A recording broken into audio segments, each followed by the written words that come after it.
하나님의 말씀 낭독하겠습니다. 그날 밤에 여호와께서 기드온에게 이르시되 내 아버지에게 있는 숫소 곧 7년 된 둘째 숫소를 끌어오고 내 아버지에게 있는 바알의 제단을 헐며 그 곁에 아세라상을 찍고 또 이 산성 꼭대기에 내 하나님 여호와를 위하여 규례대로 한 제단을 쌓고 그 둘째 숫소를 잡아 내가 찍은 아세라 나무로 번제를 드릴지니라 하시니라. 이에 기드온이 종 10사람을 데리고 여호와께서 그에게 말씀하신 대로 행하되 그의 아버지의 가문과 그 성읍 사람들을 두려워하므로 이 일을 감히 낮에 행하지 못하고 밤에 행하니라. 그 성읍 사람들이 아침에 일찍이 일어나 본즉 바알의 제단이 파괴되었으며 그 곁에 아세라가 찍혔고 새로 쌓은 제단 위에 그 둘째 숫소를 드렸는지라. 서로 물어 이르되 이것이 누구의 소행인가 하고 그들이 캐어 물은 후에 이르되 요아스의 아들 기드온이 이를 행하였도다 하고 성읍 사람들이 요아스에게 이르되 내 아들을 끌어내라. 그는 당연히 죽을지니 이는 바알의 제단을 파괴하고 그 곁에 아세라를 찍었음이니라 하니 요아스가 자기를 둘러선 모든 자에게 이르되 너희가 바알을 위하여 다투느냐? 너희가 바알을 구원하겠느냐? 그를 위하여 다투는 자는 아침까지 죽임을 당하리라. 바알이 과연 신일진데 그의 제단을 파괴하였은즉 그가 자신을 위하여 다툴 것이니라 하니라. 그날의 기드온을 여룻바알이라 불렀으니 이는 그가 바알의 제단을 파괴하였으므로 바알이 그와 더불어 다툴 것이라 함이었더라. 아멘. 말씀 묵상 후에는 시편 115편 6절, 7절, 9절을 이어서 부르도록 하겠습니다.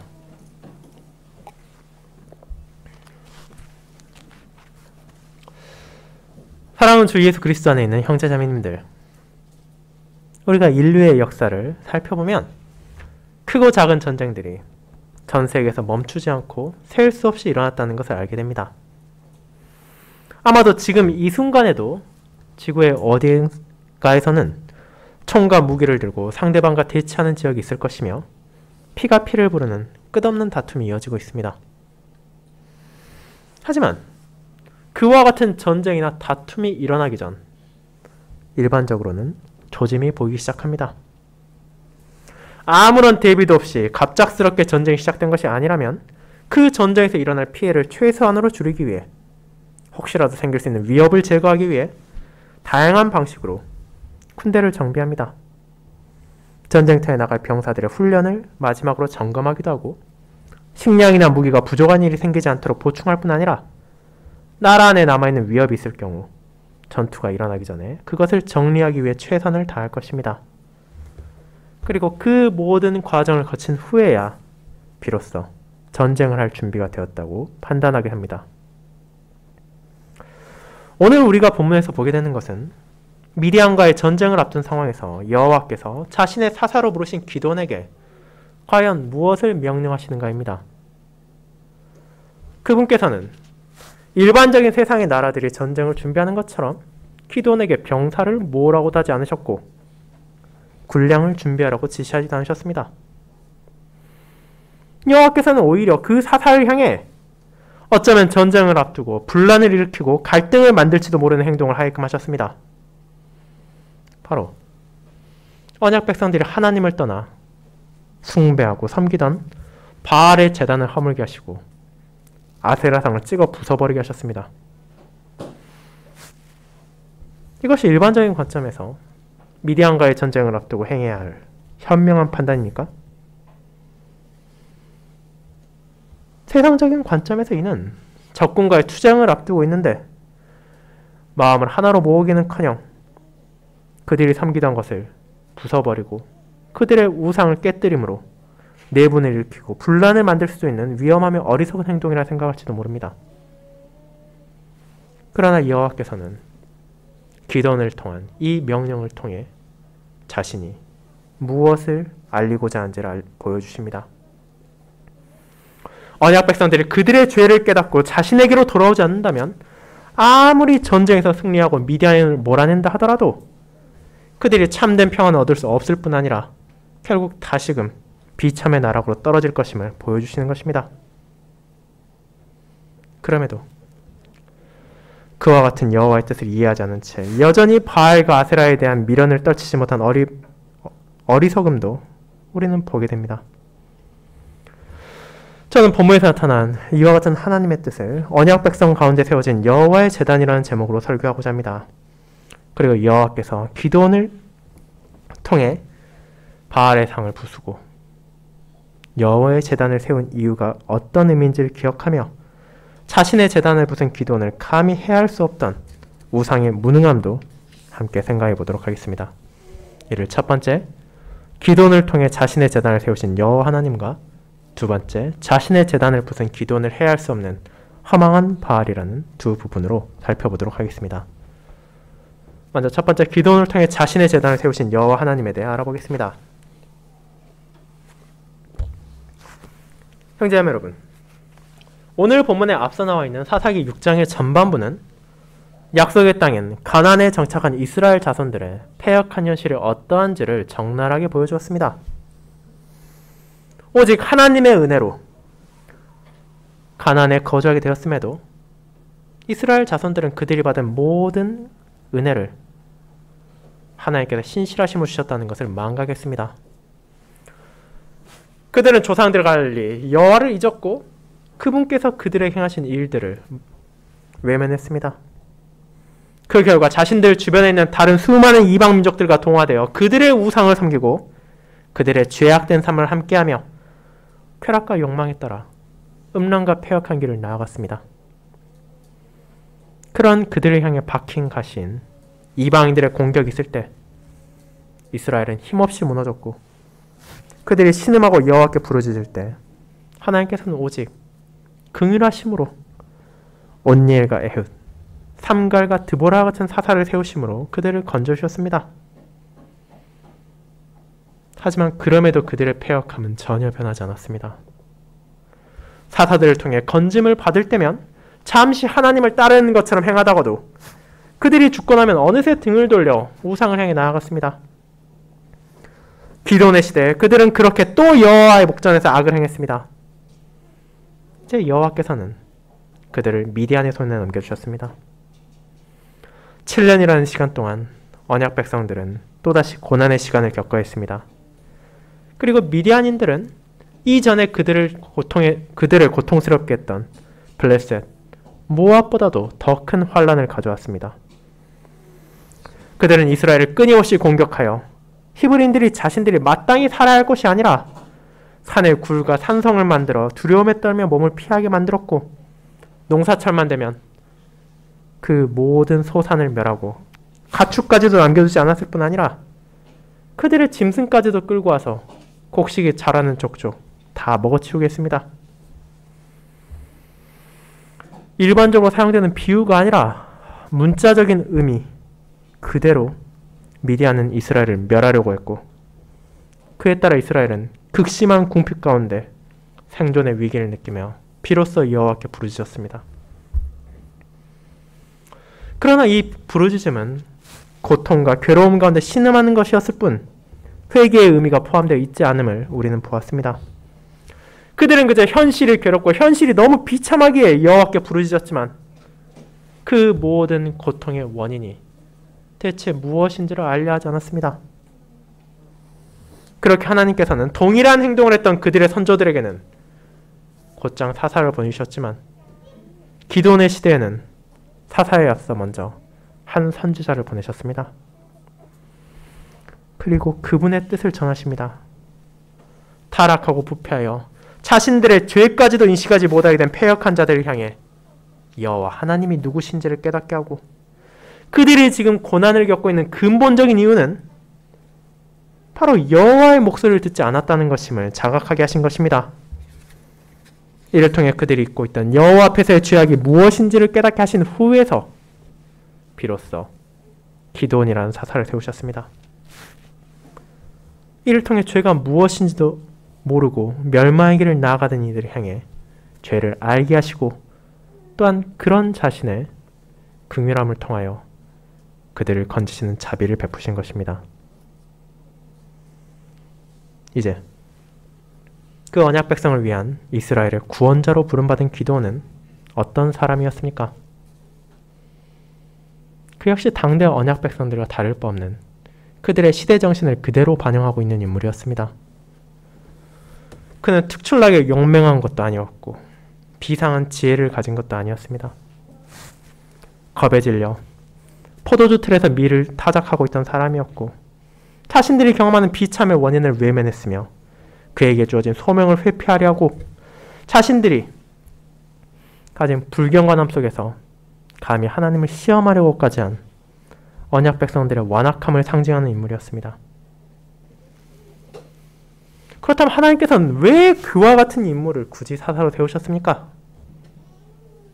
그 이유는 다른 데 있지 않습니다.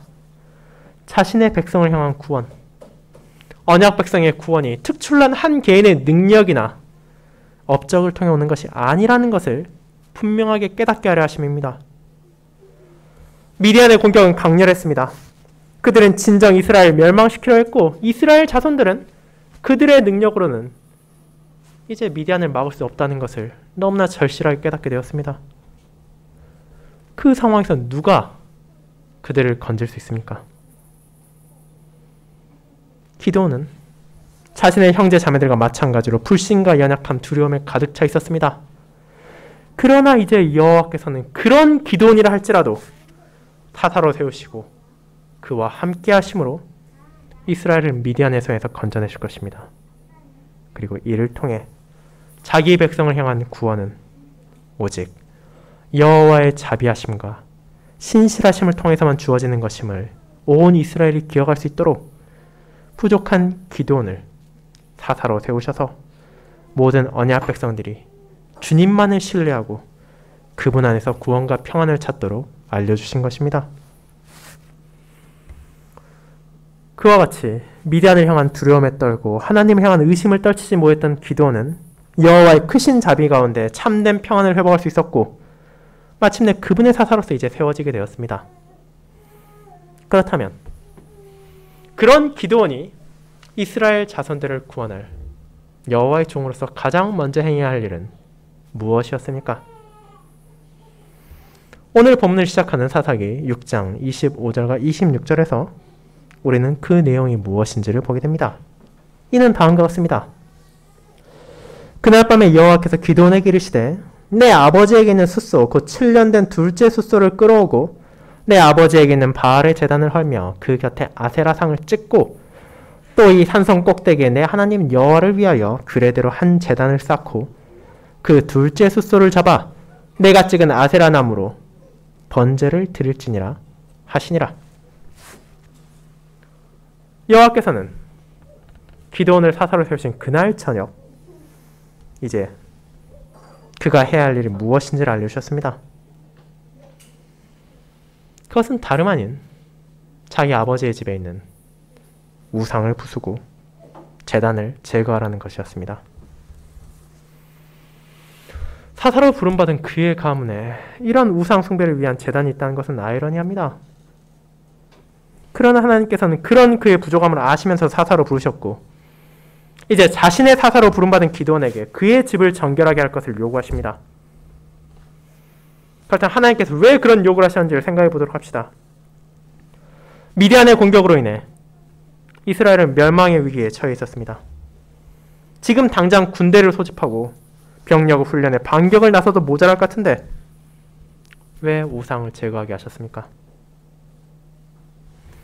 이는 앞선 6장의 전반부의 내용과도 무관하지 않습니다. 이스라엘 자손들이 고통 가운데 신음할 때 하나님께서는 그들의 죄악을 먼저 깨닫게 하셨습니다. 그런데 이제 그분께서 세우신 사사가 미디안을 물리치고 언약 백성을 구원한다 하더라도 그의 집에 여전히 우상이 남아있고 바알을 위한 제단이 존재한다면 이를 바라보는 히브리인들은 도대체 무슨 생각을 하겠습니까? 그들이 진정 자신들을 건지신 분이 여호와라는 것을 깨달을 수 있겠습니까? 우상을 섬기는 것이 잘못이라고 느낄 수 있겠습니까? 오히려 자신들은 틀리지 않았으며 그저 힘이 부족하고 군대가 약해 일시적인 고통을 겪었을 뿐이라고 생각하며 심지어 그 사사를 바알이나 아세라가 보낸 것으로 착각할 수도 있습니다. 그런 상태로는 자신들의 여호와 앞에서 저지른 죄에 대해 인식할 수 없을 뿐 아니라 그런 죄악을 후대로 그대로 물려주는 큰 악을 반복할 뿐입니다. 그렇게 선지자를 보내 언약 백성의 죄악을 선포하신 여호와께서는 기드온을 향해 미디안과의 전쟁에 앞서 행해야 할 것이 바로 허망한 우상으로부터 돌이키고 여호와 하나님과의 관계를 회복해야 한다는 것임을 깨닫게 하신 것입니다. 앞서 읽은 하나님의 명령을 자세히 살펴보시기 바랍니다. 그분께서는 단순히 바알의 제단을 허물고 아세라상을 찍어 부수라고만 명령한 것이 아닙니다. 그 모든 것을 제거한 후 여호와, 그분 자신을 위한 제단을 쌓으라고 명령하셨습니다. 지금 이 말이 어떤 의미를 내포하고 있는지 여러분은 깨달으셨습니까? 므낫세 지파에 속한 아비에셀 사람들이 삶 가운데 누구와의 관계 가운데 살고 있는지를 보여주는 것입니다. 그들 가운데 마땅히 있어야 할 여호와의 제단이 없고 바알과 아세라를 위한 제단이 있었습니다. 이는 자연스럽게 그들이 제사와 예배를 통한 하나님과의 관계를 바라보는 것이 아니라 우상을 향한 숭배와 그들을 통해 주어질 무언가를 향한 기대 가운데 살았다는 것을 보여줍니다. 이스라엘 자손들은 여호와를 점점 잊어가고 있었고 그런 망각은 하나님을 향한 예배가 훼손되고 사라짐을 통해 더욱 가속화되고 있었습니다. 그들이 자신들의 죄를 깨닫지 못하는 것, 그저 현실의 비참만을 토로하게 된 것에는 이런 이유도 있었습니다.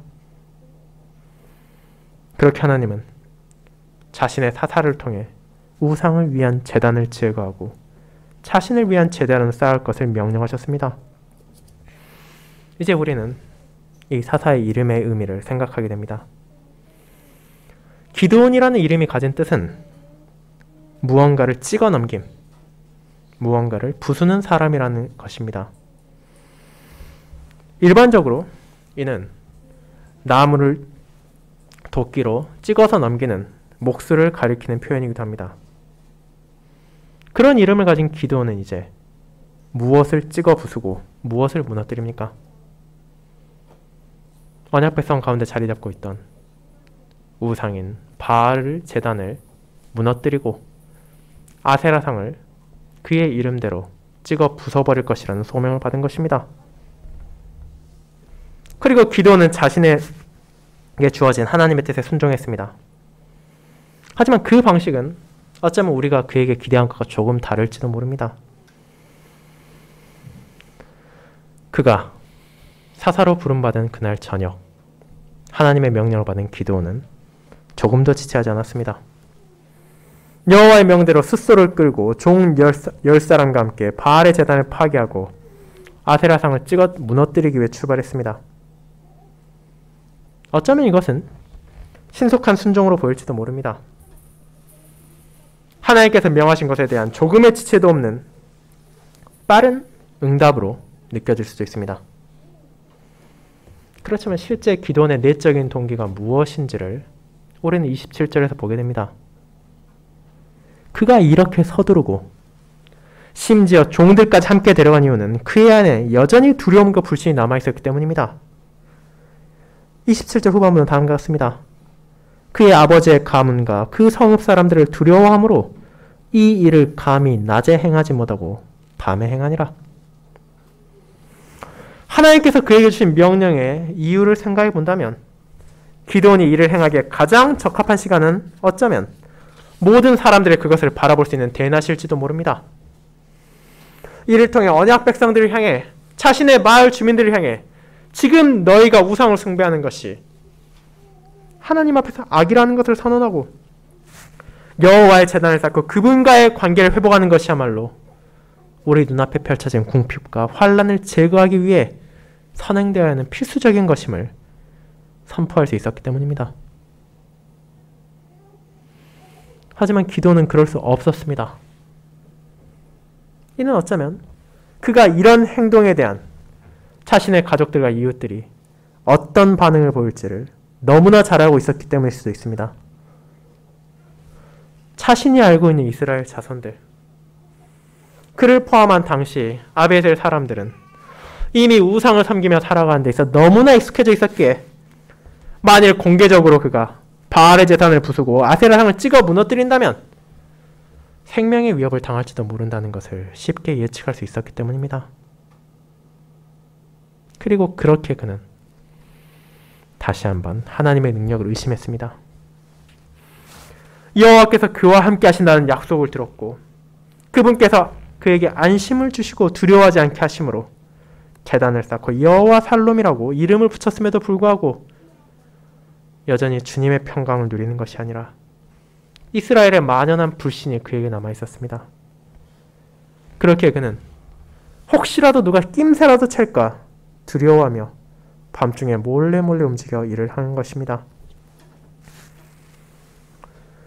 기드온은 제단을 허물기 위하여 데려간 숫소 가운데 제물로 바친 두 번째 소가 아니라 다른 소를 사용해서 종들과 함께 바알의 제단을 무너뜨렸을 것이며 나머지 아세라상은 그의 손으로 도끼와 같은 도구를 사용하며 찍어내렸을 것입니다. 나무 등을 찍는 사람, 벌목꾼과 같은 뜻을 가진 자신의 이름대로 아무리 아세라가 숭상받고 이 아비에셀을 포함한 가나안 전역에서 신처럼 여김받는다 하더라도 결국 그것은 한낱 나무에 불과하다는 것을 증거한 것입니다. 그리고 마침내 여호와의 제단이 그 산성 꼭대기에 세워졌습니다.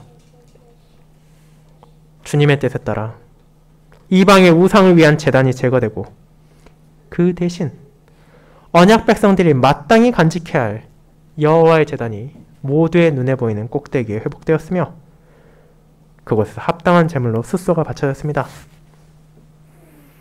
미디안의 공격으로 7년의 환란을 경험한 이들은 이제 7년 된 제물을 여호와께 바침으로 그분의 손길을 통해 고난이 끝나기를 바라볼 수 있었습니다. 기도는 사사로서 백성들을 대표하여 우상을 부수고 여호와를 향한 제물을 바침을 통해 이제 그분과의 회복된 관계 안에서 이 고난이 끝나고 부족한 자신을 통해 그 형제와 자매들에게 주님의 뜻이 펼쳐지기를 바랬습니다. 이 기도의 시기 가나안에 있던 언약 백성들의 눈을 흐렸던 우상들은 바알과 아세라를 대표하는 우상들이었지만 그 이후에도 수많은 우상들은 여전히 남아있습니다. 주님께서 이 땅에 오셨을 시기에도 언약 백성들 크게 두 부류의 우상에 의해 흔들리고 있었습니다. 한편의 우상은 오늘날과 마찬가지로 인간의 능력이나 선행을 추앙하여 스스로의 힘으로 구원을 얻을 수 있다 생각하는 사상이었고 다른 한편에서는 가나안 시대와 마찬가지로 우상을 향한 제사를 드리고 제식에 참여함을 통해 그들이 내리는 물질적 축복과 세상적 기쁨을 누릴 수 있다 생각하는 전통적 방식의 우상 숭배였으며 이는 그 우상들을 직접 섬기진 않는다 하더라도 재물과 탐욕을 향한 갈망으로 많은 언약 백성들 안에 자리 잡고 있었습니다. 그리고 그것들이 자리한 곳은 결국 여호와 하나님을 바라봐야 할 믿음과 신뢰의 공간이었습니다. 그 결과 어떤 일이 일어납니까? 우리는 오늘 읽었던 마태복음 21장에서 하나님을 섬겨야 할 성전이 얼마나 추악하게 변질되었는지를 보게 됩니다. 오직 하나님을 향한 경건한 마음으로 나아야 할 성전이 환전과 재물 판매를 통하여 언약 백성들을 수탈하는 자들의 시장터가 되어버렸으며 이를 마땅히 제지해야 했을 대제사장들과 서기관들 역시 그들과 한통속이 되어 이를 방관했습니다. 여호와 하나님을 향해야 할 마음이 돈과 욕망으로 대체되어버린 그런 상황에서 주님과의 교제, 진리의 선포는 뒷전이 되어가고 있었습니다. 그렇게 예수님께서는 노끈으로 채찍을 만드사 환전상의 책상과 비둘기 파는 자들의 의자를 엎으시고 하나님을 향해 기도하는 집을 너희가 강도의 소굴로 만들었다고 꾸짖으셨습니다. 기돈이 바알의 제단과 아세라 상을 부숨으로 여호와의 제단을 세웠던 것처럼 그와 같이 하나님을 향한 예배를 회복해야 함을 전하신 그리스도께서는 자신의 사역으로 이제 그분의 모든 백성들을 살아있는 전으로 만드셔서 우리의 모든 마음이 헛된 우상을 향하는 것이 아니라 어떤 상황에서도 하나님만을 향하고 하나님만을 바라보며 그분과의 관계 안에서 살아야 한다는 것을 깨닫도록 은혜를 베풀으셨습니다.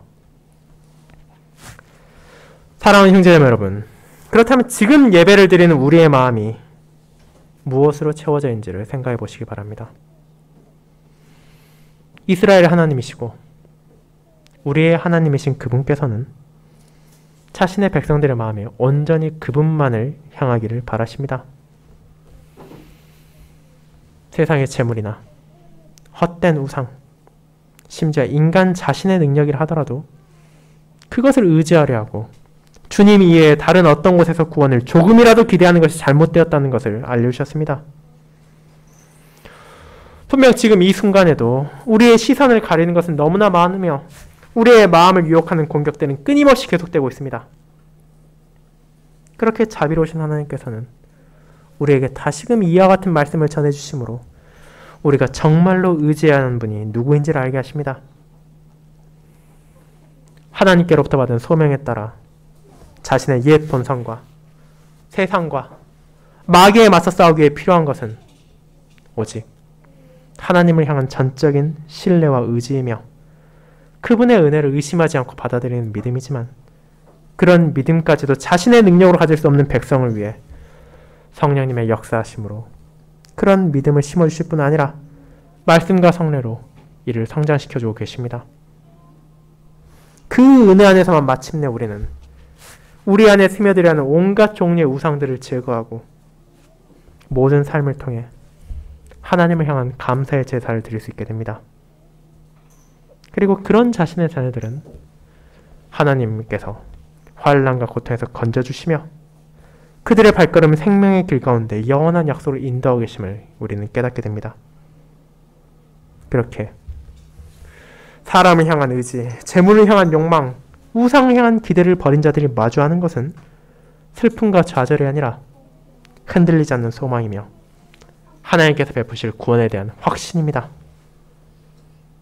그리고 이를 우리는 두 번째, 자신의 제단을 부순 기도는 해야 할 수 없는 허망한 바알을 통해 이어서 살펴볼 것입니다. 성도 여러분, 이와 같은 기도의 행동, 우상을 부수고 그 제단을 허물어버리며 여호와의 제단을 쌓은 행동은 아벨세를 어떤 파장을 낳았습니까? 나무로 만든 헛된 우상이 제거되고 하나님을 향한 제단이 세워졌으니 기쁜 일이라고 백성들이 환호하고 즐거워했습니까? 그렇지 않습니다. 안타깝게도 기돈이 예측하고 우려한 그 상황이 그대로 일어납니다. 이제 28절을 통해 우리는 당시 언약 백성들의 모습을 보게 됩니다. 그들이 아침에 일찍 일어나 가장 먼저 찾은 것이 무엇입니까? 그들은 바알의 제단과 아세라상을 찾았습니다. 그만큼 이런 우상들이 그들의 생활 가운데 자리 잡고 있었던 것입니다. 하지만 그들이 바라보게 된 것은 평상시와 아주 다른 모습이었습니다. 바알의 제단은 이미 허물어져 있었고 아세라상은 이미 찍혀져 무너졌고 그 나무가 불타고 있는 것을 보게 된 것입니다. 그것이 타는 장소는 모두가 볼 수 있는 꼭대기에 세워진 여호와를 향한 제단이었습니다. 이 충격적인 광경을 본 마을 사람들은 당장 수소문하고 정보를 모아 도대체 누가 이를 행했는지를 알아보려 했고 결국 요아스의 아들 기드온이 범인이라는 것을 파악했습니다. 이제 그들은 무엇을 말합니까? 그들은 요아스에게 달려들어서 다음과 같이 말합니다. 내 아들을 끌어내라. 그는 당연히 죽을지니 이는 바알의 제단을 파괴하고 그 곁에 아세라를 찍었음이니라. 30절입니다. 여러분 지금 여기서 무언가 크게 잘못되고 있다는 것을 느낄 수 있으십니까? 우리가 신명기 12장, 13장 그리고 다른 하나님의 말씀들을 살펴보면 그분께서 자신의 백성들에게 무엇을 요구하시는지를 알 수 있습니다. 특별히 신명기 12장과 13장에서 하나님께서는 가나안에 들어갈 언약 백성들을 향해 다음과 같은 것을 명령하셨습니다. 너희 앞에 어떤 일이 일어난다 하더라도, 선지자와 꿈꾸는 자가 나타나 이적과 기사를 심지어 보인다 하더라도 그들의 유혹에 넘어가 가나안의 우상을 섬겨서는 안 된다고 말하시며, 심지어 그런 자들을 죽여서 성도 회중에서 제거해야 한다고 명령하십니다. 그뿐입니까? 그 대상은 선지자나 꿈꾸는 자만이 아닙니다. 너희의 형제나 자매, 심지어 아내나 가장 친밀한 친구라 할지라도 이 명령에서 예외가 될 수 없으며, 아무리 그들을 사랑한다 하더라도 언약 백성에게 이런 끔찍한 죄악을 행하게 한 자를 남김으로 이스라엘 자손이 동일한 잘못을 반복하지 않게 하기 위하여 그들을 쳐 죽여서 경종을 울려야 한다고 선언하셨습니다. 그것이 약속의 땅에서 우상의 유혹을 마주할 자신의 백성들을 향한 하나님의 권면이자 강력한 경고였습니다. 그런데 지금 30절에서 이스라엘 자손은 무엇을 말하고 있습니까? 그들이 마땅히 행해야 하고 청종해야 하는 목소리와 정반대의 것을 말하고 있습니다. 그들이 지금 분노에 차서 죽이려고 하는 것은 여호와의 제단을 세운 기드온입니다. 그들이 흥분한 이유는 자신들이 그동안 섬겼던 바알과 아세라를 파괴했기 때문입니다. 여호와로부터 등을 돌리고 그분 앞에서 죄를 짓는 생활을 계속해서 이어가는 가운데 타락과 부패가 그들을 사로잡았고, 이제 언약 백성들은 당혹스럽게도 여호와가 아니라 우상 숭배야말로 자신들이 어떻게든 지키고 붙잡아야 하는 소중한 것으로 받아들이게 된 것입니다. 이것이 죄가 죄를 낳는 끔찍한 결말입니다. 당장 미디안의 공격을 받아 여호와께 신음하면서도 그건 그거고 이건 이거라 생각하며 바알과 아세라를 비롯한 우상들을 향한 헛된 기대와 숭배를 버리지 못한 것이 그들의 죄악된 현실이었고, 심지어는 그 제단과 그 상이 무력하게 부서지고 허물어졌음에도 변하지 않았습니다. 이제 그런 자들을 향해 요아스가 지적합니다. 물론 요아스 자신도 이에 대해 전혀 할 말이 없는 사람입니다. 바알의 제단이 위치하고 아세라상이 놓였던 것은 다른 곳이 아니라 그의 집이었기 때문입니다. 그렇게 요아스는 갑작스럽게 경건함을 찾았다기보다는 아마도 아들인 기돈의 생명을 보호하기 위해 변론을 하는 것이지만, 이 변론은 놀랍게도 실제 언약 백성들이 가진 문제의 핵심을 꿰뚫고 있습니다. 아비에셀 사람들은 혹시라도 바알과 아세라가 자신들의 제단과 우상이 무너지고 파괴된 것에 분노하여 저주를 내리지 않을까 걱정하며 이를 피하기 위해 기돈을 잡아 주기로 했습니다. 그러면서도 지금 그들이 겪고 있는 고난이 하나님의 진노하심으로 인한 것이라는 것은 전혀 생각하지 않고 있었습니다. 그런 백성들을 향한 요아스의 말은 어떻습니까? 정말로 바알이 그렇게 능력이 있다면, 정말로 아세라가 그렇게 능력이 충만하다면 너희가 그를 위하여 기돈을 죽이는 것이 아니라 그들이 자신의 능력으로 기돈을 죽이지 않겠냐고 호통을 치며, 지금 그들이 겪고 있는 고난과 어려움은 도대체 바알을 건질 수 있는 것인지까지도 깨닫게 한 것입니다. 그리고 이어서 만약 누구라도 바알과 아세라를 대신해 스스로 나서겠다고 한다면 내일 아침까지 그는 죽임을 당할 것이라고 위협했습니다. 그렇게 이제 아비에셀 사람들이 행할 수 있는 것은 오직 하나, 바알과 아세라가 진정 분노하여 저주를 내림으로 기드온을 죽일 것인지, 그렇지 않으면 기드온과 함께하는 여호와께서 그를 보호할 것인지를 바라보는 것뿐이었습니다. 그리고 그 과정에서 그들은 점점 누가 진정한 신이며 누가 허망한 우상에 불과한지를 깨닫게 될 것입니다. 이 사건으로 인해 기드온은 여룻바알이라는 이름으로 불리게 되었습니다. 기드온이란 이름대로 바알과 아세라를 부수고 파괴했기에 이제 바알이 그를 적대시할 것이라고 사람들이 부른 것입니다. 그리고 이어지는 그의 사사로서의 행적은 여호와를 따르는 기드온과 우상을 섬기는 미디안 족속들과의 전쟁으로 나타나며 결국 하나님께서 함께 하시는 기드온을 그 누구도 해할 수 없고 이는 바알이나 아세라도 이해가 되지 않는다는 것을 보여주므로 우상의 허망함과 무력함을 나타냅니다.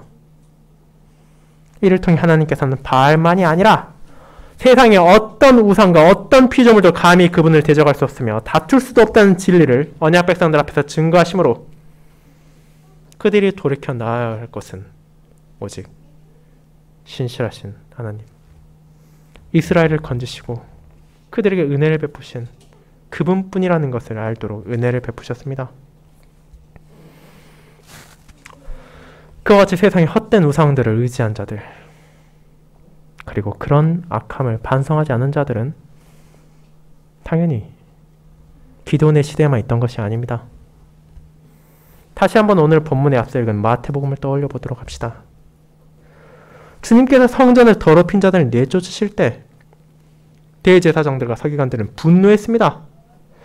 그들의 패역함을 고치려 하는 것이 아니라 왜 우리 권위를 마음대로 무시하는지, 왜 우리가 계속해서 해오던 것을 방해한지에 대해 분노하며 마침내 그분을 죽이고자 하는 자신들의 생각을 굳히는 하나의 계기로 삼았습니다.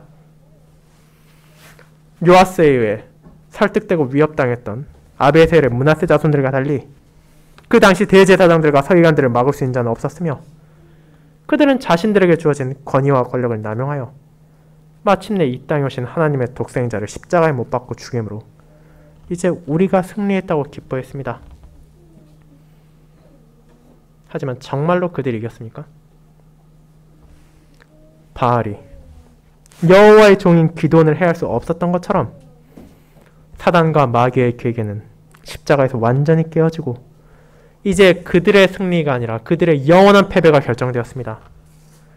십자가의 공로로 수많은 우상을 통해 하나님의 자녀들을 유혹하는 마귀의 파멸이 선포되었고 그들은 감히 자신들의 여호와와 다툴 수 없다는 무력함을 만천하에 드러냈습니다. 사랑하는 성도 여러분, 사람은 자신의 패역함을 쉽게 버리지 못합니다. 우리가 하나님 외에 의지하던 것이 무엇이 되었던 간에 그것을 버리라는 명령에 쉽게 순종하지 못할 수 있습니다. 마치 우리가 지금까지 소중히 하고 어떻게든 붙잡으려 했던 죄악에서 떠나기라도 한다면 그것들이 우리를 파멸시킬 것인 것처럼 두려워하고 분노할 수도 있습니다. 그러나 그 무엇이 대적한다 하더라도 하나님께서 함께하는 자를 해야 할 수 없습니다. 주님께서 주신 평안이 우리에게 있기에 우리는 하늘 아버지의 뜻에 따라 그분의 말씀이 우리의 삶을, 우리의 행동을 변화시키라고 요구한다 하더라도 두려워하지 않고 반발하지 않으며 순종할 수 있습니다. 세상이 아무리 우리를 해하려 하고 마귀의 공격이 멈추지 않는다 하더라도 주님께서는 우리를 위해 그 모든 것을 이미 꺾으셨고 앞으로도 물리치실 것입니다. 그렇게 이번 한 주의 삶에서 우리가 진정 마음에 품어야 하는 것이 무엇인지를 생각해 보도록 합시다. 우리의 마음에 있는 의지와 신뢰가 정녕 누구를 향하고 있는지 다시 한번 돌아보도록 합시다. 우리에게 하나님께서는 진리의 말씀을 주셨고 그 말씀에 따라 세상의 헛된 우상이 아닌 오직 그분 안에서만 구원이 주실 것을 약속하셨습니다. 그리고 그런 우리에게 하나님께서는 우리의 삶을 통해서도 누가 진정한 신이시며 누가 만물을 다스리시는지를 영원한 사랑과 공의 안에서 분명하게 보여주시고 경험하게 하실 것입니다. 아멘.